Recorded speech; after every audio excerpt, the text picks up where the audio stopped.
Hi, and welcome to another edition of the Talking Carp video podcast. This month, we've got something slightly different to what we have been doing. Instead of having one of the pro anglers, shall we say, that we've been interviewing and getting their ideas and aspects on what they do, I have with me Ben and Tom from Parker Baits / Tommy's Tackle. Gents, how you doing?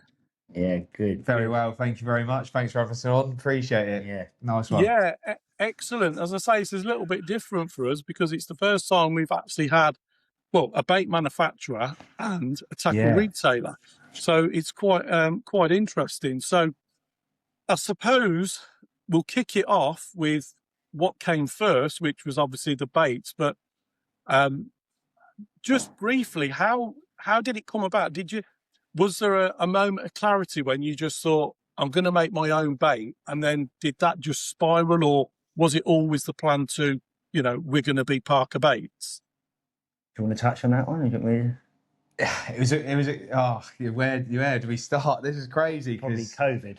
COVID, really, yeah. We weren't really enjoying our jobs, to be honest. The whole bait thing's been around in our family a very long time. 20 plus years. Stinking out the house, literally as far as I can remember. and royally really annoying our parents doing that. It was more of a case of your mum kicking you out and saying, do this somewhere else. You can't do this in the kitchen anymore. Yeah, so that was when we were really young, but we've always worked together. So me and Ben worked together in our previous jobs, and just COVID hit and lockdown happened, and you started to just sort of think about what you wanted to do with your life, really. Yeah.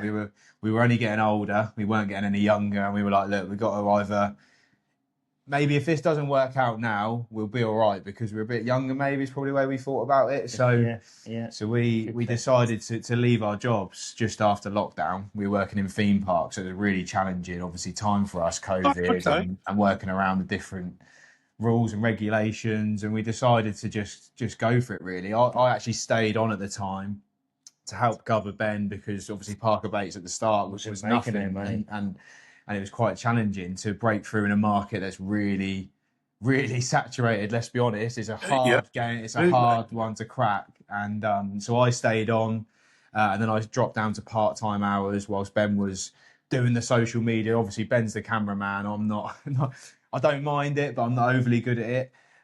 So Ben was stayed on, smashing the YouTube videos and really making something of it, and building up a community around Parker Baits, really. And I think 100% agree there. I think the early stages of Parker Baits is wow, and I will say it, and I'm sure people will get in the comments of this, but we were the first to be proactive on social media in regards to not being secret squirrel about what we're doing, talking about the raw ingredients, the nutritional values and the benefits of them ingredients in our bait. And we were actively putting that on. Showing the processes, the machinery, all the stuff that people wanted to see but was never shown. Never shown. I found it really odd that, you're paying good money for a product, but you never really knew the ins and outs of it, whether that was ingredients, processes, or even down to dispatching and packing the orders. We thought, what if we can show that? Every bit of it, build a community, and also get people invested in our brand, and we just slowly converted more and more people, basically being completely transparent with the customer. I agree, completely agree with that. Yeah, for sure. I mean that's the reason. Well, this is. I want to come on to the sort of, I suppose, the marketing side of it in a bit. I just think, but one of the other things that I think is probably makes you, well, certainly from what you see online, different to the other companies, is you steam your baits, you don't boil them. Is that correct? We steam. That's a big thing for me. Obviously, I said to Tom from the off, we must steam. We've got to steam. We are steaming. That is what's going to make us stand out from the crowds. Now, I'm not saying sitting here for a second saying we were the first people to steam. I'm not suggesting that. But I would say a small percentage of the people in the bait industry steam. Primarily, everybody boils their baits, hence boilies. We obviously went in with the concept of the steaming, obviously explained, like I just mentioned, in regards to how it alters the nutritional value between a boil and a steam. I'm not going to get into percentages, but let's just say it's chalk and cheese when it comes to a boil and a steam. So that was imperative for us. But the second thing... It's about being different as well. We knew we had to do something different. You can't just create another boilie, do everything in the same way, and expect to do well from it. We knew we needed to do things differently, and our two main ones would be our steaming process and obviously coating and dusting our double dusting baits. To be honest, that was the two things we knew we could do. and alter the nutritional value to a degree. So our concept was, if I can put some dusting on it, I'm almost making that 100% again of what I would have lost with the steam, if that makes sense, to a degree. Yeah. I'm trying to like supercharge the bait, and we were sort of the first to do that as well. So it was the concept of dusting a bait and making it different. Like Tom said, we couldn't just drop a boilie. So the element of the steam and then the dusting, and that is when Parker Baits kind of went, well, not boom first off, but it got traction. It was really tough. Yeah. And I've got to push on a little bit more. Early stages, it was that tough that our funds ran out. Tom was helping me out. He was still working. He was sending me money still to live. I'm older than my brother. He was helping me out, but we could see the light at the end of the tunnel. We could see something was working. The first customers were coming back. They were placing orders again and again. And they like the community spirit, whether that's us reposting the catch reports or joining the community page or getting on one of the socials and stuff. Yeah, we really knew we were gaining traction. We just needed to scale it up, really. And then that's when I left my job. Yeah, joined full time. It was either go in, do it all, go all in, or don't bother at all, wasn't it? It was a bit of a risk, but it's starting to pay off. Is it just the two flavour ranges you do? Is the OG fish and the OG fruit and nut? Yeah. So again, is that done by design? You just decided to focus on, rather than branching out and having 4, 5, 6 different flavours kind of thing. Was that a focal point for you as well? For sure, these were ingredients lists I've been playing about with as a young boy, and obviously now accessing, let's just say, ingredients have evolved over the last sort of 15 years, better than they were then. So I had all of it in my head, and we knew the flavours. We knew the flavours, where I needed to get it to, knew where I needed to get it from. But then that's when we started then going through different companies to find the best of the best, because you've got Audi of the ingredients world and you've got Rolls Royce of the ingredients world. Let's be real. And there's loads of different. When a company gets it and then they cut it down a bit and the next customer cuts it down a bit, we wanted the best of the best. And like I said, it was sourcing that. So then we had to then go through different companies, trying sourcing things around Europe, trying to get the best possible ingredients we can. That's when OG fish, because people go to us, why OG? Well, OG means original gangster. So what I'm trying to put across for that was it's the original gangster of all the bait ingredients that have been around for decades, and I'm sure are going to be around for decades to come. You're not going to beat them. The original gangsters. We're not trying to recreate the wheel here, me and my brother. We're trying to bring back things that have been around for decades, like I said, and they're going to be around for decades long, and they're bloody good baits. Just to put just to throw some out there. Robin Red doesn't need any introduction. LT94, one of the best fish meals on the market. Ain't getting better, and that's where OG fish. Just very quickly, OG fish is squid and octopus and fermented chili, and fruit and nut is chocolate, orange, peanut, and coconut. Smells bloody fantastic as well. So focusing on those two, but you do a complete range, don't you, of those two baits? So you're doing the pop-ups, the wafters. Just quickly run us through what's in that range, because I also know you have do you have a matching pellet range as well? Yeah, so we've got a full matching pellet range. We're quite well known for our magic beans. You may have seen them before. Yeah, that was a game changer. The bean, literally like the shape of a baked bean. It was all born around. Our first wafters were really popular. I've seen the madness at the shows for those. Yeah, everyone goes mad for a magic bean. Yeah, they're a great hook bait though. They're fantastic. And they generally are as well. They are very, very Hammer good. and fish all around Europe, around the UK on a daily basis. Yeah. And also keeping it down to 2 means we can obviously keep the ingredients going to the same suppliers, making sure we can always have supply of them, because it's no good bringing out 4 different baits but only having 2 in stock the whole time. So we knew how much we were going to use over a course of a year. Can we get that on a regular basis? Well, when you've got to do that times 4 on 4 different bait ranges, especially now with the things going on in the world, it would have been a nightmare. There's no way we would have kept 4 in stock. And we knew two baits would work. They can work all year round for our customers. Fully A digestible. nice sweet one, a nice smelling one, and a fish mealy stinky one. To appeal to everyone, really. And consistency, like Tom said, and consistency is a massive one for me. Like if we're making a bait, we can keep it consistent because we're not trying to pull run 7, 8, 10. You know, some bait companies got 12 different boilies. I'm thinking, fair play to them. Fair play. If you can keep up with that, then brilliant. Fair play. And also, the other thing I may add is when you walk into a tackle shop, let's be real. I know a lot of people will be nodding their heads when they watch this video back going, it's a minefield. Where'd you start? There's this bait, that bait, this bait, this bait, this fish meal, that fish meal. It's OG fish, OG People fruit. really like that. That's it. Our customers really like that.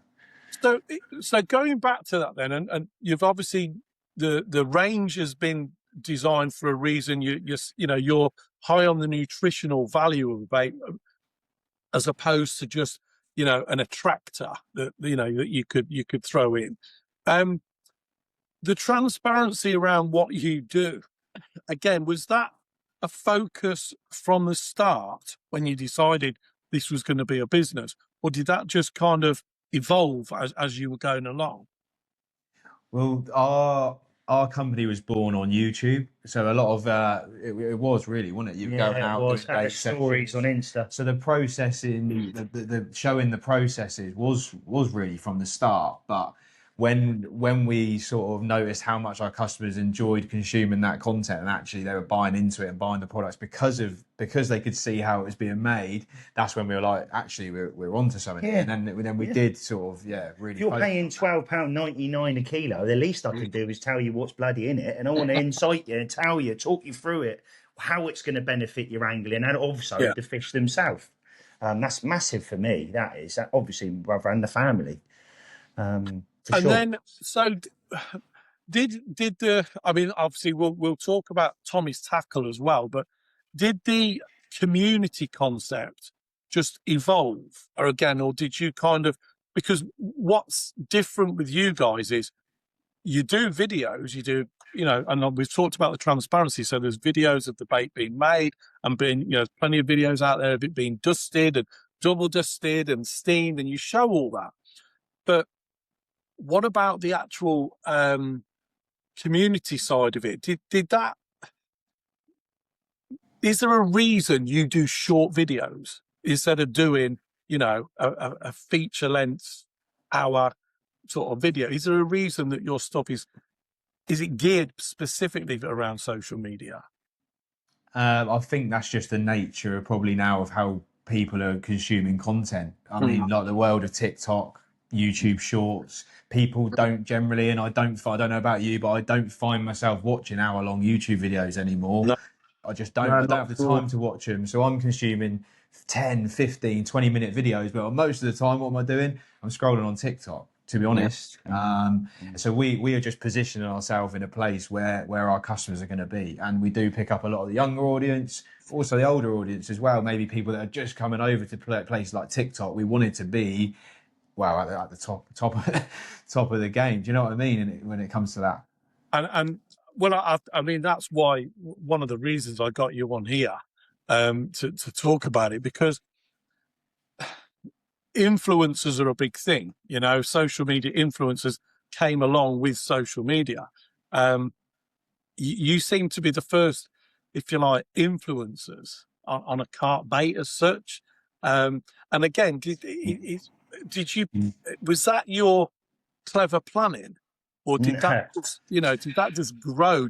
I'm guessing both of you, or one of you, is a bit of a genius on social media, knows algorithms and knows your way around it, knows what works. But when did that sort of light bulb moment go and say, well, actually, we can do this? Because it is, I mean, in the short space of time that Parker Baits has been around, I mean, it's a bit of a phenomenon, isn't it? I mean, again, we'll talk about that. And we'll talk about, what you have to do to prepare for that. But it is an incredible journey. But I'm just interested, why you embrace the social media in the first place. I've got a little bit I've got to add there. I've got to reverse a little bit back here, early stages. Let's reverse back a little bit to when I was putting them stories up. Oh, you guys, it's, you know, when 7 people were watching me, 7 people. Oh, you guys, it's Ben here from Parker Bakes, and today I'm making OG fish. Mate, I got hated on at the beginning. You're an idiot. You're stupid. Why? I can't believe you're doing that. Why would you show people what you're putting in the bait? That's the most stupid thing I've ever seen. Like we used to. I mean, we've got pretty thick skin at this point.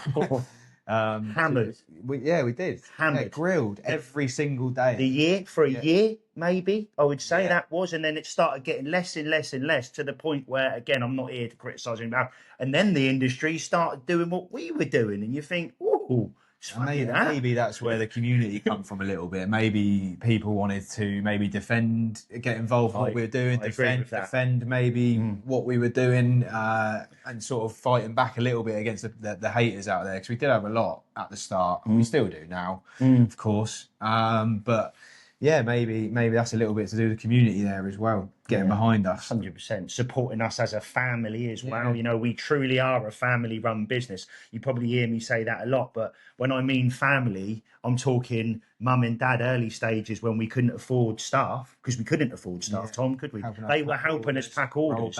Roll bait. My dad was in there getting spicy hands. My granddad still puts stickers on the box to this day. He's got. I mean, bless the boat. I love my stuff today for us. They still want to help, because you're in that period where to make something off it, you can't afford staff, and we're in that bit where I've just left, Ben's just left, and we needed to like get to that point where we could afford a member of staff. So relying on family to help was got us to where we are. Ringing up, you know, as quite a proud man. We can't believe it. 120 orders have come in overnight, man. We're going to need you to help me. Black Friday's come. We were packing orders. The first Black Friday, we were packing orders till 4 a.m. My mum was there. We're going to have to do an all-nighter, all of us. We were just like packing off the top of freezers. At the time, we only made freezer baits. We were like packing these orders, and it was like, it was good times. Good times. Yeah, I mean, as I say, the rise to fame is kind of incredible, but and an interesting one as well, because it is a whole different new concept. So, with regards to the shows, then, because I've been to the shows that you're at, and I've seen the people around the stand, and could you get to the stand? Well, it's an interesting one. An interview I did several months back with Simon Crowe. We were talking about celebrity anglers, because none of the pro anglers see them, they don't class themselves as celebrities.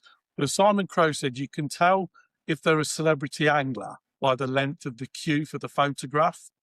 But you know, you can single out people like Ali Hamidi, you can single out people like Alan Blair, etc. But you guys seem to be the celebrity of the bait making world. And again, is that something that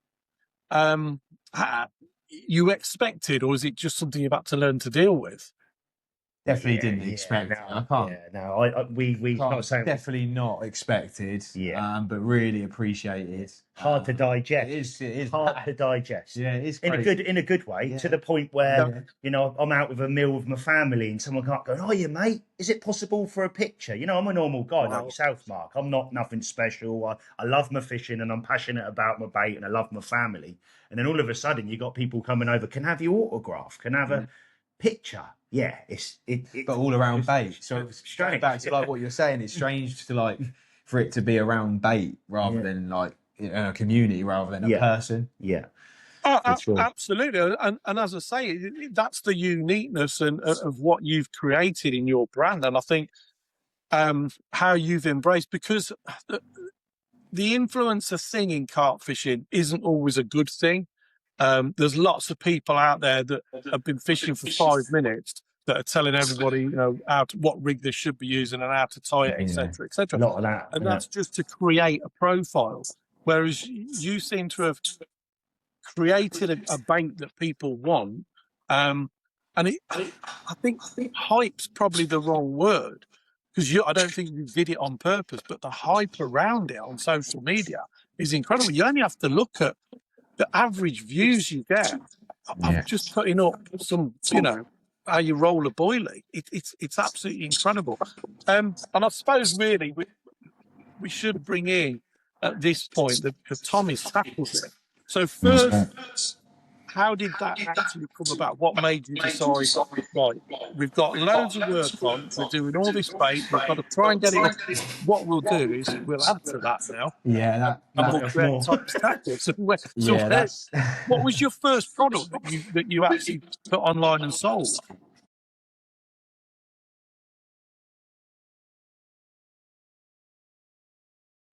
so we basically thought, mainly me really, I'm terrible for signing up to more things. Yes, he is. And then just figuring out after, because that's just the sort of guy I am. We'll figure it out, and we do. We always figure it out. So we initially thought, right, we've got these people coming down to collect bait, And a lot of them. and we're sending out a lot of orders, but they're going somewhere else to get their tackle because if they've got bait, they need tackle. So people can come to the factory and collect Yeah, bait. yeah, Oh, they can okay. pop down and grab bait. So I thought, Right. why are we not? Why are we not being a one-stop shop and they get everything they need in one place? So we started we were good friends with Gardner at the time. Gardner, like, oh yeah, we'll back you on this. We'll get behind you. Yeah, that was our first one. The first meter that went in was Gardner. And now, a week after that going in was the week we got burgled, which nearly just writ us off completely. Yeah, I saw that on the socials. Bait got wiped, Gardner stand got wiped. Very luckily, that didn't happen a bit later, obviously after we grew with Tommy's tackle anyway. So yeah, started with Gardner, moved on to other brands. And then it was like, oh, we're really, really gaining some traction here. We know what we're doing with TikTok. We can use Parker Baits as our blueprint, take the lessons we've learned, improve on them. Don't do that, do this. And then it just that has gone pretty mad, pretty fast. I mean, we're not even at a year in yet, and we're the biggest in the world on TikTok. Mad when you say it. Tom plays it down a bit, but yeah, he's very passionate about what he does. And like you said, and I think because Parker Baits prior to that was also #1 in the world, wasn't it, for distribution of fishing bait, that also helped, I don't know, get the traction, didn't it, to a degree. Yeah, and also the community we built around Parker Baits, people recognising Ben and the other guys on the team as well, and thinking, well, yeah, I'd like to support them and buy tackle from them as well. So yeah, thank you very much. Thanks very much for a lot of people watching this. Yeah, it means the world. That the concept that you used of the short videos and stuff is, again, it's absolutely incredible. And the amount of views that you get is just phenomenal. I mean, it's absolutely mind blowing. But how much time do you spend on social media as part? Is that sort of part of the business? We are very, very. We've got a very good team now. So we got to the point where we could afford to start employing people, and we have got the most brilliant team. They work non-stop. They're forward thinking. They come up with some amazing ideas. Some crazy. Some. But also a lot of our team, you'll notice, are quite happy to jump on camera, which is quite unusual, for especially in the fishing industry. They're quite happy to jump on camera, give it a go.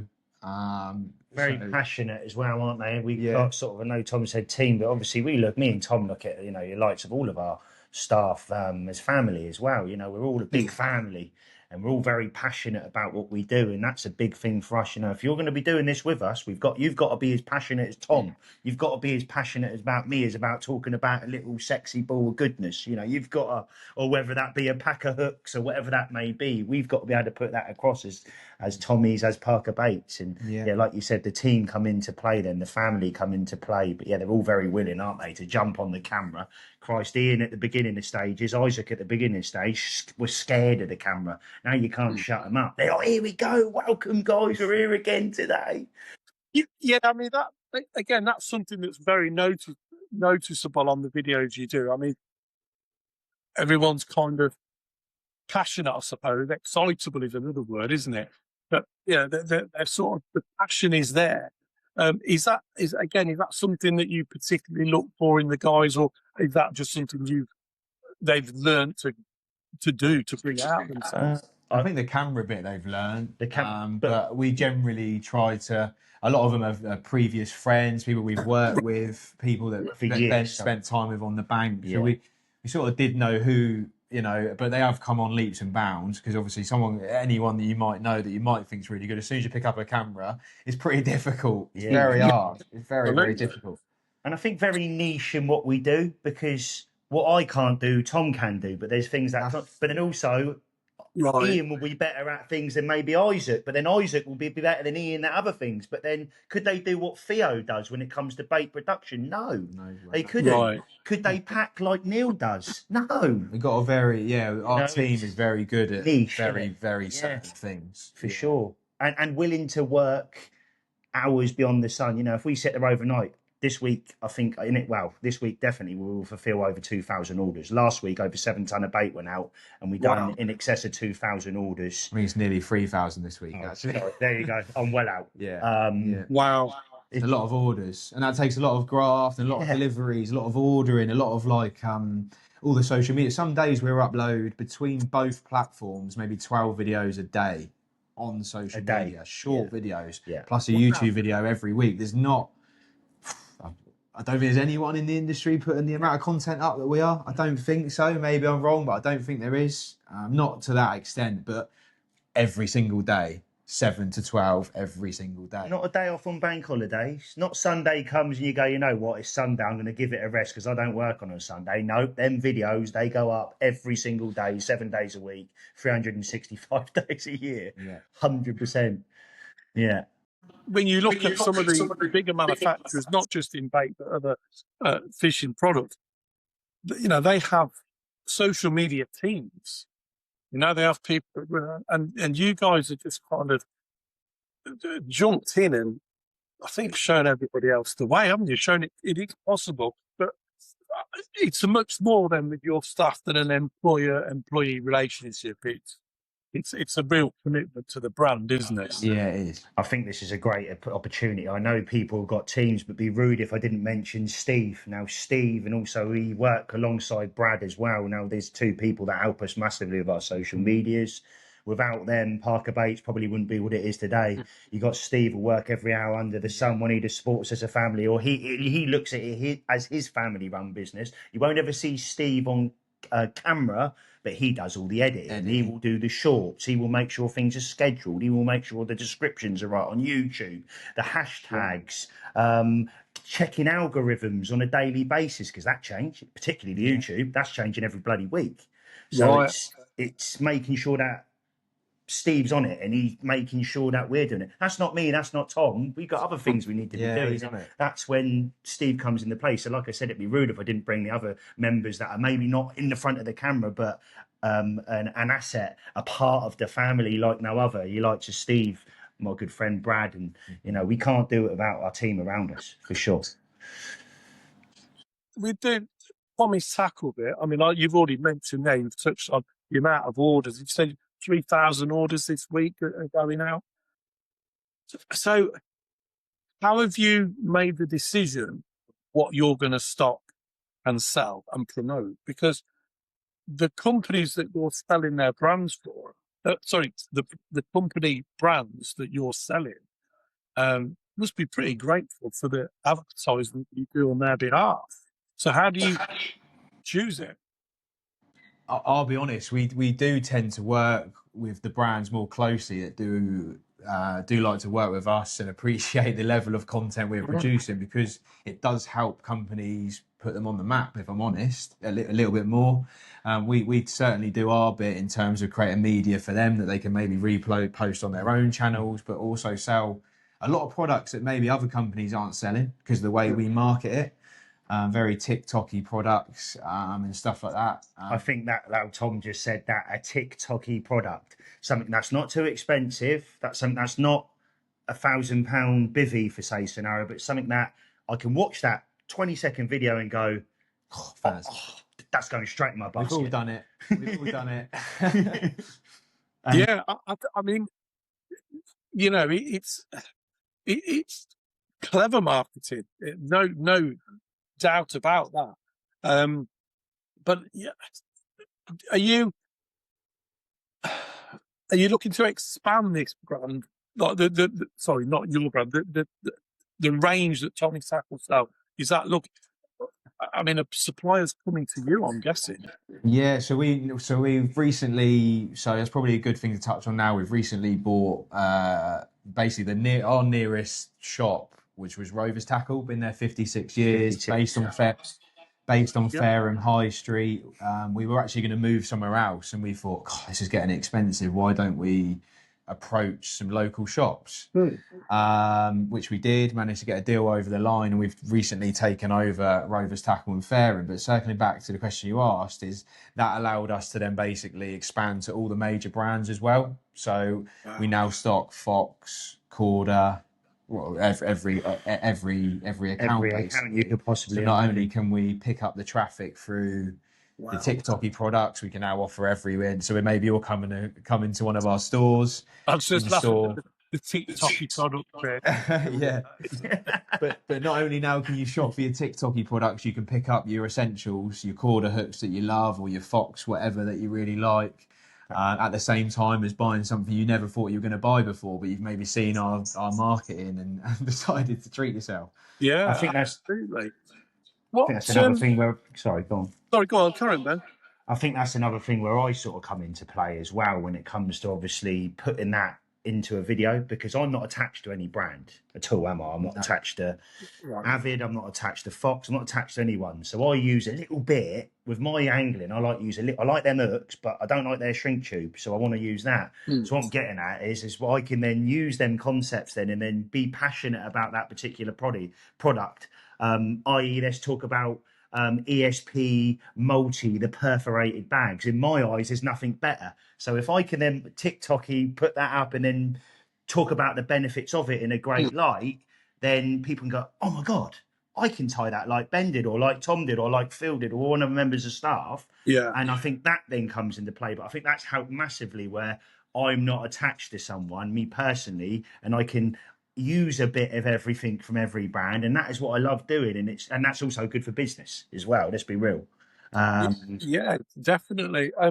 So, is there anything in horizon for a Tommy's Tackle range of tackle? Is that I don't know, branded products?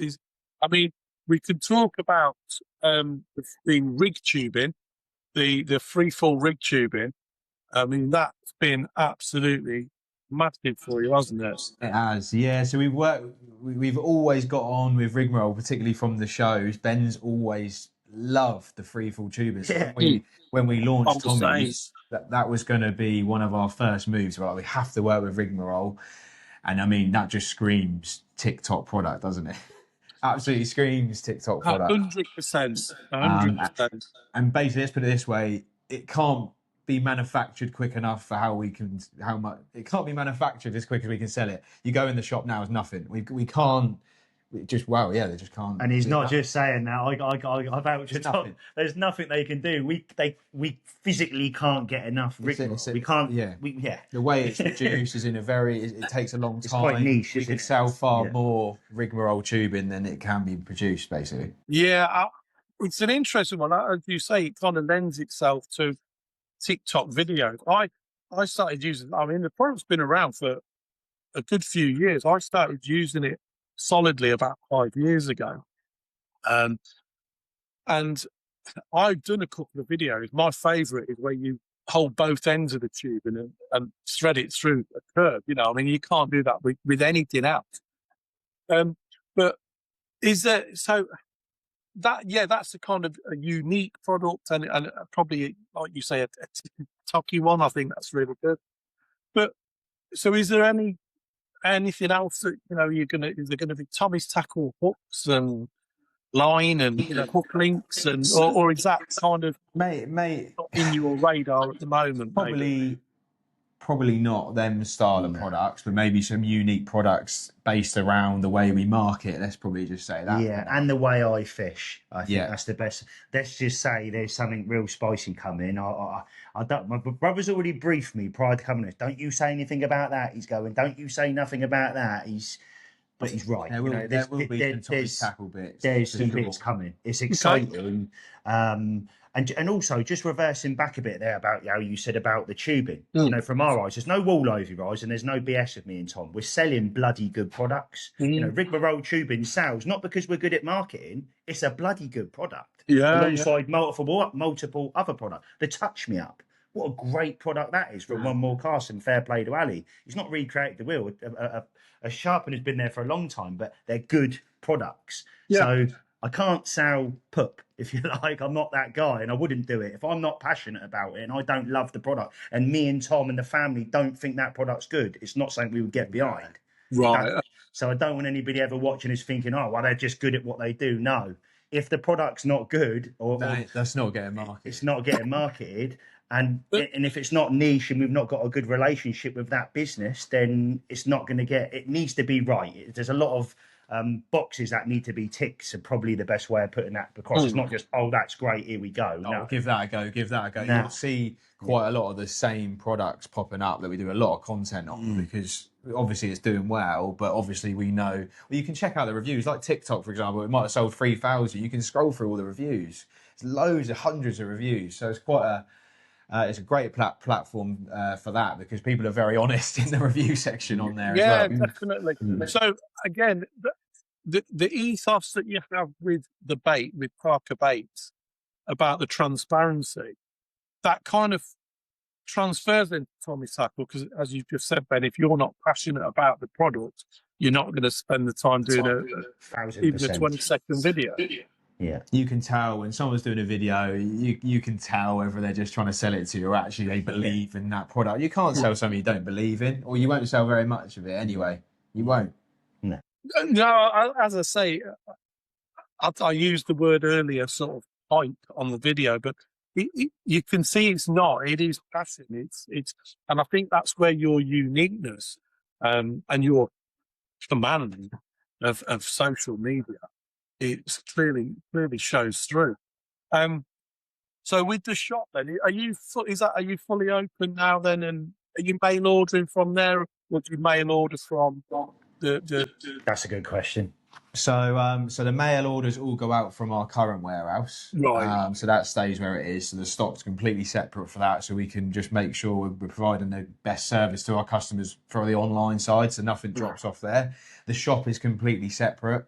And I'd really, anyone watching this, if you're in the Fareham area, definitely go in there because it's wow, the amount of stock in there is pretty. I've been in there this afternoon. I went in for 2 hours and I didn't stop serving people. That's how busy it was. Great atmosphere in there. Yeah. Loads of sea fishing stuff as well, which I'll be honest, we were never going to probably do because we don't have the knowledge around it. So we're learning loads on the sea fishing front as well. But then going back to our extended family, i.e. our staff, Sam, very knowledgeable, someone that we've taken on from the previous owners, a massive asset to Tommy's Tackle and very knowledgeable about his products. Sam is, he comes in and I need this triple swivel with a so-and-so on it. I'm going, like, looking at him thinking, I wouldn't know where to start there. Save me on this one, Sam. I'm fishing for smooth hounds, but I want to fish this retracted. And I'm going, the amount of knowledge. And he comes over, does it. And a fly fishing instructor we've got working in there as well. And people are going there and book lessons with him, but you'll go in there. So there's no one really in our area for like an hour. Providing any sort of knowledge or even products for fly fishing. So we get loads of people coming in there for fly fishing, sea fishing, carp course, everything now. Rich as well. He's chartered boats and had Matt Hayes on his boat previously. You know, you're talking big names that would have been naive if we didn't take them on as a family and obviously extend them into our family and offer them an opportunity as well. You know, to be a part of what we're creating as a team. Yeah, it sounds absolutely fantastic. And I say that the organic growth has just been phenomenal, hasn't it, really? I mean, it's just going from strength to strength. So do you get mobbed when you're in the shop, by the way? Do you get people asking for autographs? We do, mate. Yeah, the pictures come in and I've just come in. Don't.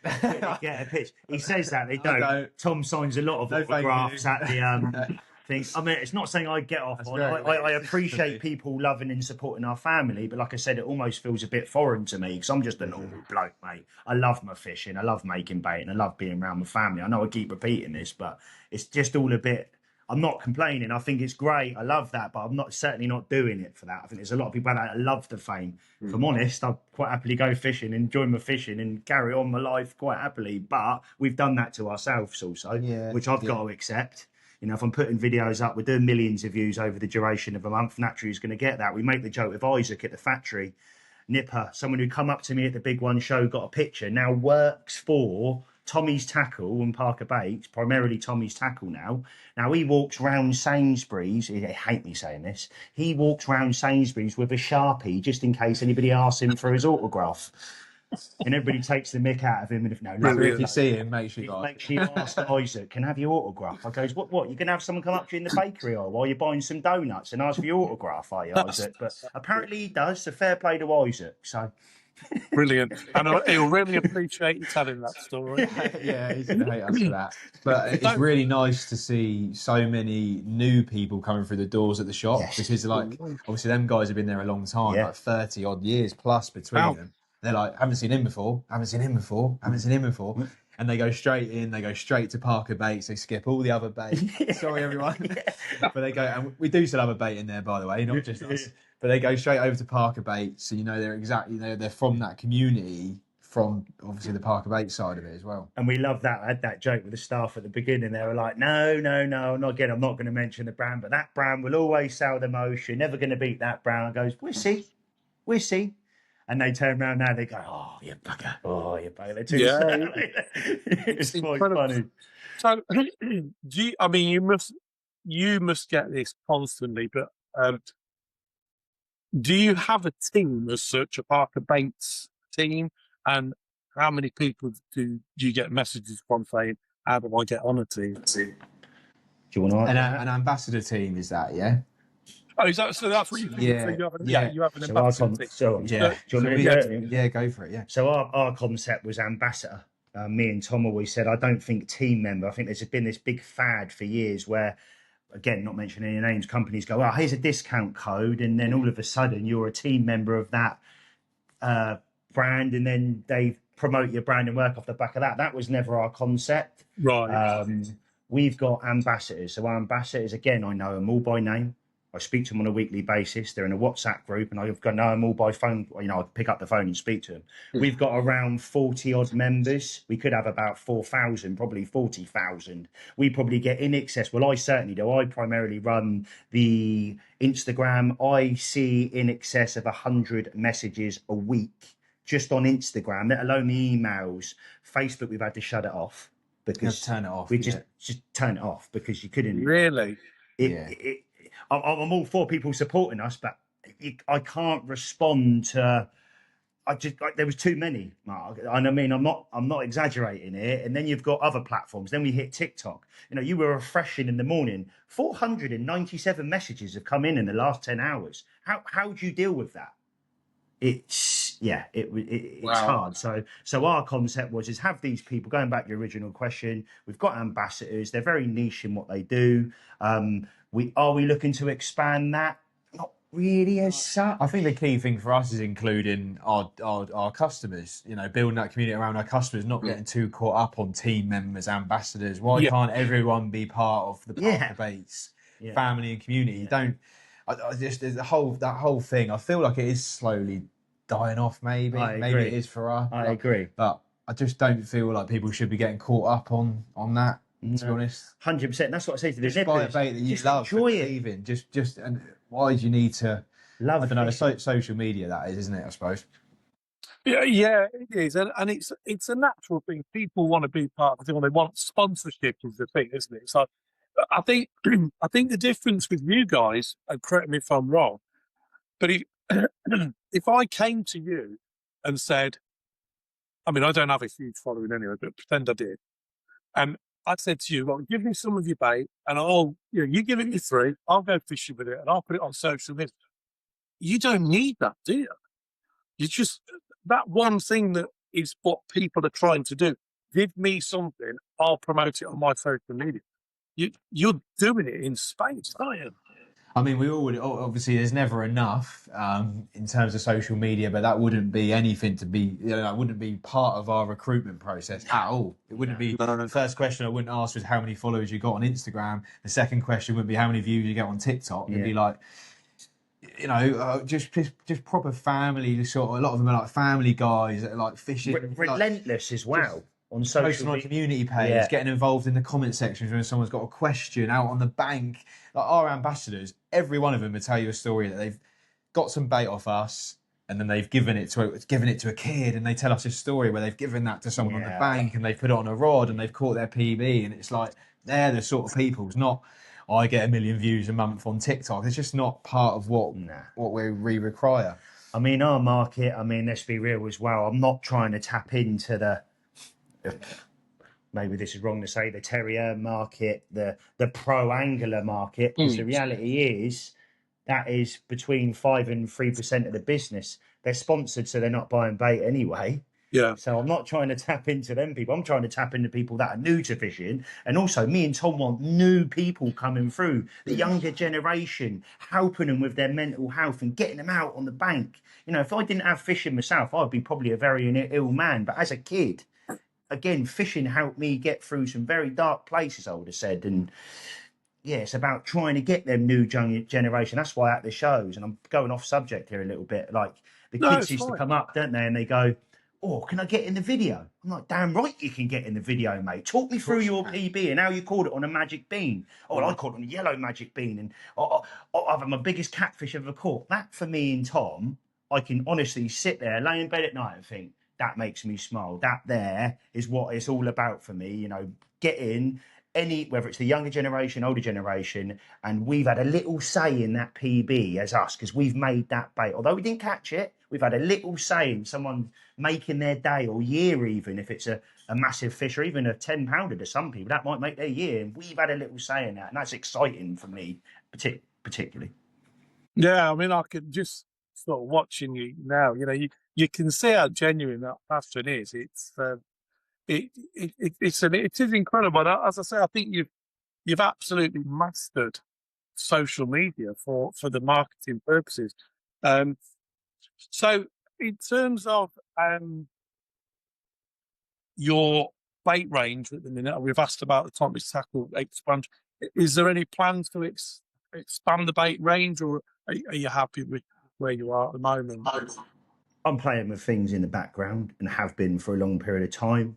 Like I said, good products coming out. So this year we've got some amazing products coming out. Yeah, we really have. And some of the ones that have literally got us to where we are today. Some of the best, some of the best sellers in our range will get extended. So keep on.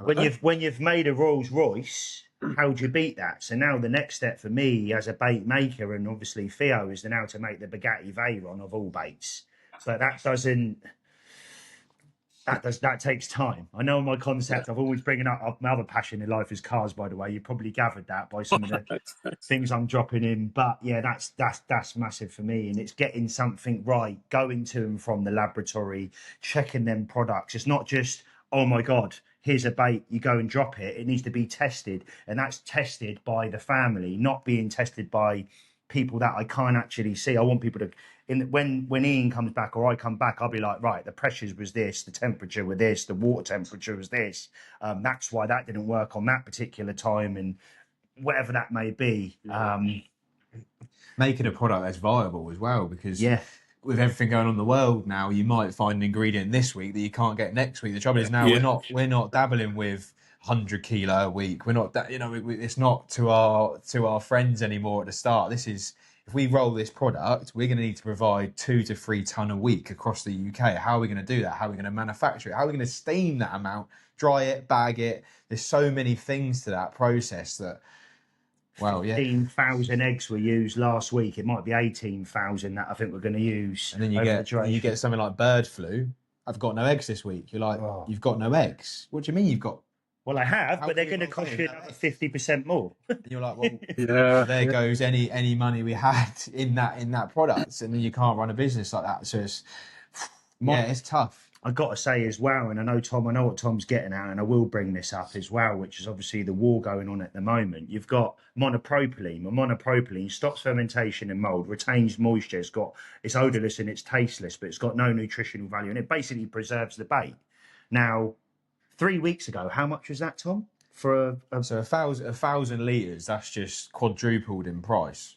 quadruple. So it was already a decent amount of money, and within the space of a few weeks, it's quadrupled in price. Egg prices from the start has also quadrupled in price, but you'll notice the boilie price is nowhere near done the same. Do you know, like when you see the oil price, it goes through the roof instantly. We don't see boilies do that, so we've then got to suck up that margin, which is becoming insane at the moment. Yeah, almost undigestible. Yeah. You can't. Yeah. So, just jumping back then to we've mentioned it a couple of times, the shows, because you do all the shows, and I'm guessing you're quite an attraction at the shows. But what's the prep that goes into that? How do you decide? So we'll take obviously one of the biggest. Let's take the big one. What's your prep behind that? When do you start prepping for that show, and what's your thought processing? How much product you're going to take with you? So the shows are, to be honest with you, an absolute nightmare, to put it quite frank, because we're already busy, because like the first one starts around Black Friday. Well, it drops. So the Winter Carp Show drops on Black Friday. That's our busiest weekend of the year. You then have Christmas, you're prepping, and then you have staff being off, and then you're prepping for the Essex show at the end of January. So you're prepping at least a month before the show, but then as soon as that one ends, the next one starts. That one ends, the next one starts, whilst fulfilling all your orders in between. And also working off the back of what Tom said, we pride ourselves on fresh bait. So I can't go and make bait 6 months before and put it in a container and then just hold it and then get rid of stock that's not sold, because it sells every week in week out. So like Tom said, a month's he's nailed it, because it needs to be cooked fresh. But then also, you like Theo can only make so much bait, so then they do overtime, they do overnighters. There's frustration there as well between Theo, because Theo will go, how many hours do you want me to work? But he does it because he wants to support the family. I'll get in, I'll do it as well. Tom will get in. It's to prep, whether that be flat spot, the mixture of that, baits, whatever that may be. Yeah, they are seriously busy for us, the shows. And obviously what we're taking to the shows is really heavy. Like, it's very hard to get that volume there. So we take normally about 6 to 8 ton of bait for a weekend. Well, when that show's in Doncaster and we're in Southampton, how would you get it all there? How do you know you might not sell it all? Oh my God, what do you do after? So you've got to pre-booking a lorry for the Monday. What if this? We go into confident, but what if maybe the guys up in Doncaster, they're so far away, maybe they do like Parker baits. They certainly do, yeah. But you pre-book the lorry to go back, you pre-book it to go up there, so you've got 7 pallets going up there, and then there are all the hotels for the staff before it. But the big one show, luckily, is our closest one and our best show, because it's only an hour up the road. And not to go into too much depth, but when you start saying numbers in excess of £10,000 deep, even before taking a penny, I mean, that number scares me just saying that. And that's me being straight up with you and being completely transparent with the viewers watching now. That's a lot stressful, yeah. Even before you've taken it, that's every show. Because you're in the worst time of year as well in terms of revenue, because you're going through the winter months. So it's really like January's awful, terrible month. But obviously you've still got to spend the money to produce all this bait, because you're going to Essex show at the end of the month and you have to have that product there. So the shows are crazy, but they're amazing because we convert so many new customers. It's a time for people that maybe have never seen our products before. The first time they can come over, meet the team, smell a magic bean, break a boilie, whatever they want to do. And let's be real, Tom, when it comes to TikTok's great, but you can't smell it, you can't taste it, you can't feel it, you can't feel how soft it is and how lovely it is. Yeah, so there's so many people that are nearly there, but they're not quite convinced. So the shows are like, let me just show you and get you over the line. And then they touch it and they go, wow, that is exciting for me. And I look at Tom and I look at my team and think, this is brilliant. It's 7 to 10 people wide. And again, not mentioning other people, like they've I've had people trip over other people running, beelining to the stand, and it's like rushing over. Mate, I've I've seen got it firsthand. Yeah. You know, it's not to get it's some not mulberry hook baits. noticeable. Like, It is incredible. What your pellet? How do you work out how much pellet to take with you? Because your pellet seems to the sell pellet, yeah, that's a nightmare. just that's unbelievable. like well, I mean, it's like 2 ton of mini mix sometimes. Some of the shows. That's one of our pellets. So mini mix, just mini mix, yeah. 5 different pellets, 5 different breakdowns, which is obviously because of the different breakdowns, 5 different oil contents. The mini mix, in my eyes, is the best PVA pellet on the market. Like Tom said, when you're there and you're getting Hessian sacks, that has all been pre-made, other pellets that we offer, infused, made, whatever it is before, and pouring it into a drum that holds 25 kilo, and then within 2 minutes, Nick goes, "I need another one." Gone again. Then you go and get another one. Wow. Big One show, because we were touched on the Big One show. Like you said, I think a ton went on the first day. That was meant to be for the weekend. To go home and then make more. I'm picking up the phone, ringing my dad, going, "Dad, I've got 2 members of staff coming home. We need to make more mini mix pellet, and we need to make it now."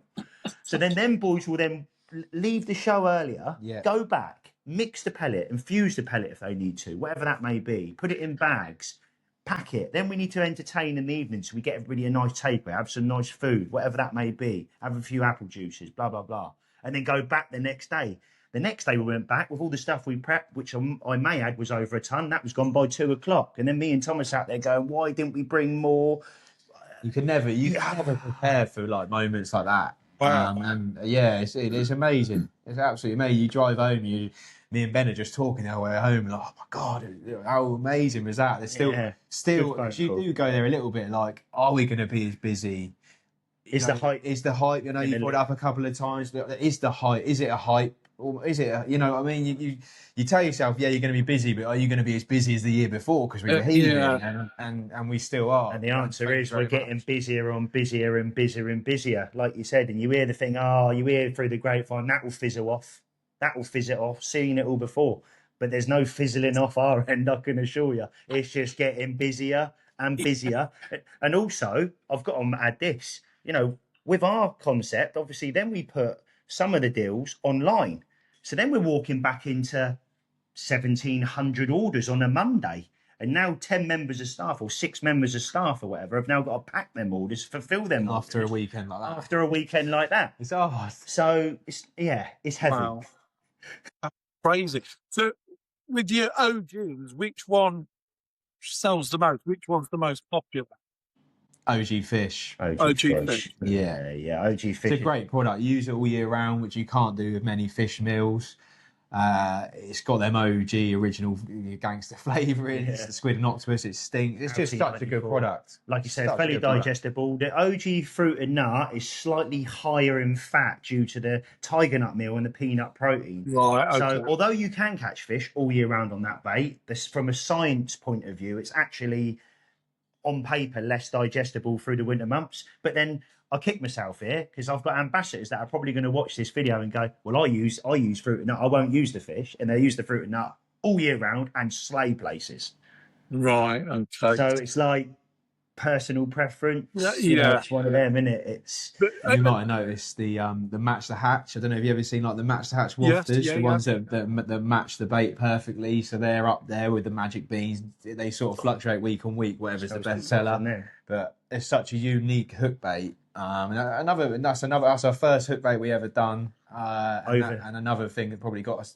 Maybe people use other products throughout the year, but you'll see at the shows. I'm coming over for my yearly stock up of match the hatch wafters or lightweight bottom baits or flat spot, which is OG Fish. And also, when we say match of the hatch, a proper match of the hatch, over 92% of the ingredients we put in our boilies are in them wafters. And they're still double dusted, so they're going to bleed. The visual is going to be the same. They're going to taste the same. They're going to look the same. That is a match of the hatch. Not, that's about that will do. No. There's no that will do. Otherwise, it doesn't go out the door. There's not really any wafters like that on the market. Yeah. So I've got to ask, what's your preference? What's your go-to? I use both baits all round. Right. I'm a big Good boy. I answer. like a buffet, and so do carp. So Yeah. if they're pulling over a spot, and I've seen it with my own eyes, Linear Fisheries, Hardwick and Smiths, myself and Rob Bolger were there, and I've flicked these baits in over the top of these 4 or 5 fish, and I've seen them come over and proactively scout out the fruit and nut over the fish, and other times, that particular time, seen the fish over, and it was different fish doing it. Right. So I don't know where people go, oh, that's rubbish, but have fish got different? I don't know. I don't know how that works. I'm not a scientist. I'm not a Simon Scott. But my opinion is, when you see that with your own eyes, I would like to up my chances, fish 50-50 with my bait. And then if a carp doesn't like OG fish or pulls over the top, it might proactively scout the fruit and nut over the OG fish, or the opposite way round. Yeah. Which again, and I will add this again, I've seen it with my own eyes. So it's like, to the point where they're sucking it in and then rejecting it, and then putting over to the fruit and nut and sucking that in and then digesting it. Work that one out. Yeah, interesting concept. So what about you, Tom? What's your... Probably OG fish, Yeah. OG fish, but we feed a lot of our fish. So we've got a little pond lake on site, and we test a lot of our products and monitor the growths really closely on our own fish. Yeah, I was going to come on to that, because I saw a video the other day. I think Ben was doing. You were down there, yeah. Is that right? Sorry?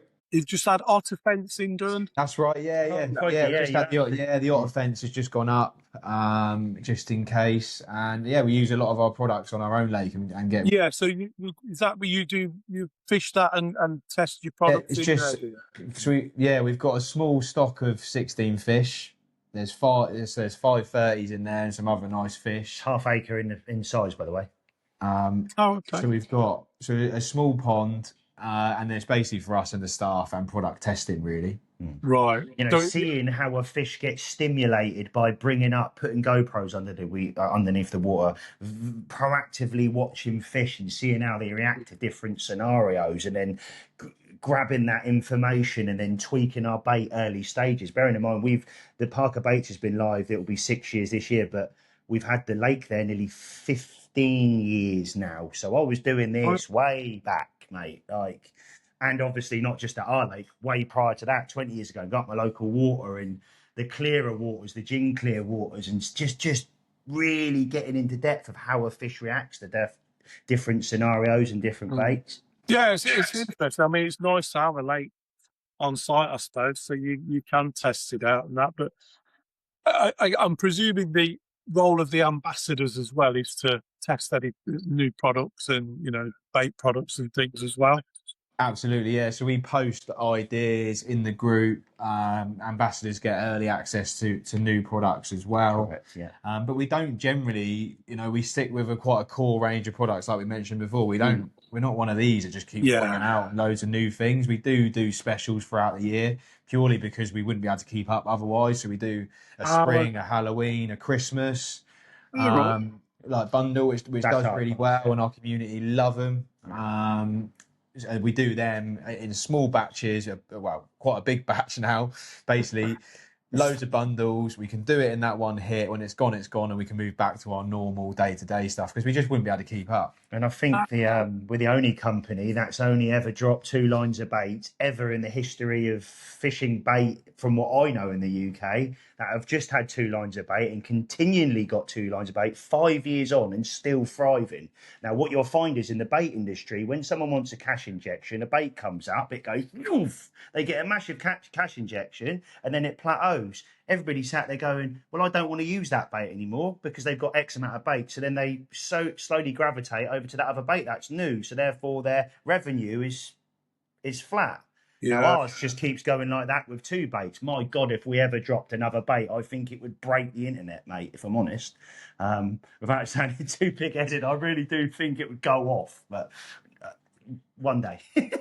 Well, I look forward to it. I'll send you a bag. As long as it's a TikToky one, we'll be good. I've got a few TikToky products I'll send you. Love that. So just touching on something we spoke about when I met you at the Doncaster show. Correct. You was on about a fleece that you'd sold Was it You're talking about the viral Sherpa, the Spiro Sherpa. Zero? Yeah. I'll let Tom touch on that. Yeah, so this is a company, again, a company that really supported us at the early stages as well, really believed in our growth. Big love, Dan. So yeah, thank you very much to them guys. We seen this Sherpa and it was such a good price. Again, that sort of like happy medium in terms of value that people are happy to commit to in the click of a finger. So then we had one and we were like, this is actually really nice. And we could do something with this. So we like put some videos up, got some traction. They started really selling and we were like, right, another pallet load, another pallet load, another pallet load, more content, more content, more content. We ended up selling like in excess of 2,000, I think, over the winter period. They've just started dipping off now from about last month. Yeah. And I'm talking thousands and to the point we were making jokes. Tom, there was so many I could lay on the floor and he could put them over me like a pyramid. I'd poke my head through and go, wow, it's been another busy day here on TikTok for the Sherpas. That kind of vibe. And then it would go again, because then people would then go, well, Christ, half the country have bought one. I don't want to be left out. I'm going to buy a Sherpa from Tommy's Tackle. And that they did. Yeah, that they did. I think most people, you've seen them at the shows, like everybody's got them Sherpas everywhere, and that's crazy. Because I mean, I've been carp fishing 46 years now.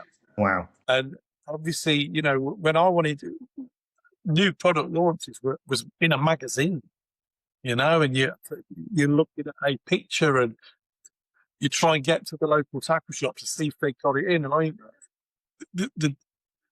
the difference now is just incredible. But you guys have just nailed social media so good. I mean, I follow your pages, and it's kind of relentless. But when you look people at say, "I'll fire up my phone. I can't get away from you." but Mark, let's be real. People like yourself, you've not got, you're busy, they haven't got time. What do they want to do? They want to Netflix and chill with their missus in the evening. They want to double tie their phone, Apple Pay, and boom, with Tommy's Tackle, it's with you the next day. Yeah. People don't have the time to go to a tackle shop anymore. No, exactly. They don't. People are too busy. I certainly don't. I know Tom certainly don't. Christ, he's bigger than I am. It's so just making it easy, like tick, click, boom, ting. Off it goes the next day, and good quality service as well with that, and making sure it does turn up on time, because we're also, particularly on TikTok, we're a 5-star, we're a star shop, and we're very hard to do it. So TikTok I think TikTok had a lot of stigma when it first started. It's this Chinese app and no one wants to buy on it. I mean, you can go on there now, you can buy a bed, a TV, bloody sofa, whatever you want. But there's they're really on you in terms of, if you don't dispatch that order, the customer will get a refund.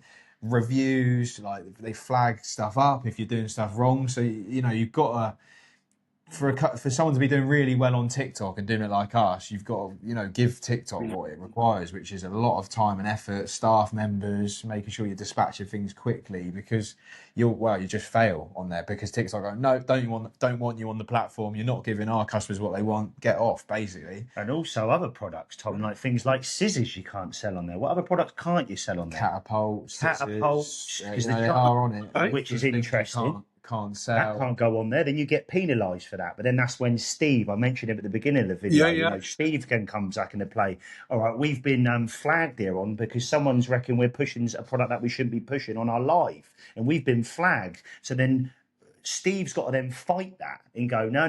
This is trying to do anything wrong. We're not trying to do anything above board here. It's a battle. Yeah, and they will get rid of you like that if you do stuff wrong. So so it's not straightforward as I thought it was. I thought you just did a video, put it up, and make money. Yeah. And also the ag and the pain it caused just to get products, because we're selling an animal byproduct, and to get that on the system. You try doing it, mate. Absolute nightmare. It took us months and months and months and months. Not just a case of, I'm a bait company and I'm just going to set up, so don't be fooled. If you're watching this now, TikTok ain't easy, because you can't just go on, make a thing, set up a shop. It's far from that. It truly is. The stuff that they go into and start looking at personal background just to see that we're legit and business owners. I think at the start of TikTok, you probably could do that. Yeah.